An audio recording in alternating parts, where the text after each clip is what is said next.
Assalamualaikum. This is Ayan and welcome back to my channel Ayan's Diary. তো আজকে আমি বাবার সাথে একটু বাইরে বেরোচ্ছি আর বাবা ওগুলোকে ঘাস খাচ্ছে আমাদের ভেড়াকে। আর ওই যে বাবা ওই যে সব ভেড়াগুলো। দুঃসংবাদ দিয়ে শুরু করি। মোট ভেড়া ছিল 10টা বাচ্চা সহ, এর মধ্যে 2টা বাচ্চা অলরেডি মারা গেছে।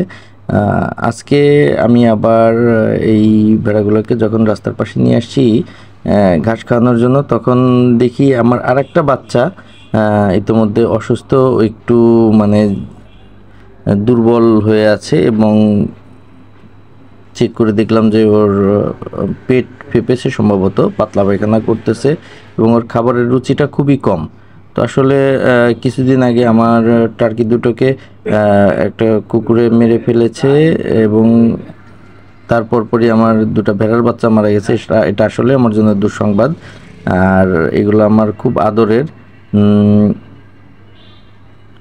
আমি 2টা ভেড়া কিনেছিলাম এবং সেখান থেকে আলহামদুলিল্লাহ আমার 10টা হয়েছিল। 5টা বাচ্চা ছিল, 5টা বড় ছিল। তো 2টা বাচ্চা অলরেডি মারা গেছে। তো এটাও যখন আমি খেয়াল করলাম, আসলে আমি তো শুধু শুক্রবারটাই আমি বাড়িতে থাকি, আমার পেশাগত কারণে আমাকে বাড়ির বাইরে থাকতে হয়।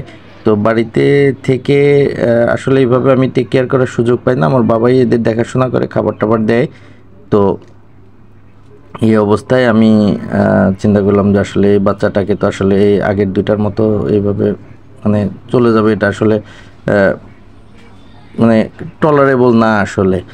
তো একে আমি চিন্তা করতেছি যে পশু হাসপাতালে নিয়ে যাব। ডাক্তারের সাথে অলরেডি কথা বলেছি, সে আমাকে শনিবার সকালে নিয়ে যেতে বলেছে।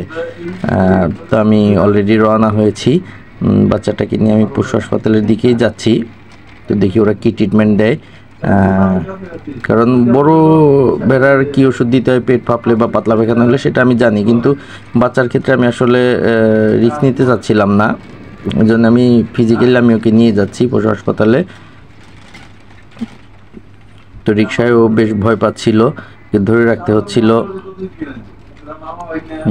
আর কিছুক্ষণের মধ্যে মোটামুটি পরিস্থিতির সাথে খাপ খাইয়ে নিয়েছে এবং ও আমার পাশে বেশ, আমার মনে হচ্ছিল সে এনজয় করতেছে রিক্সার ভ্রমণটা।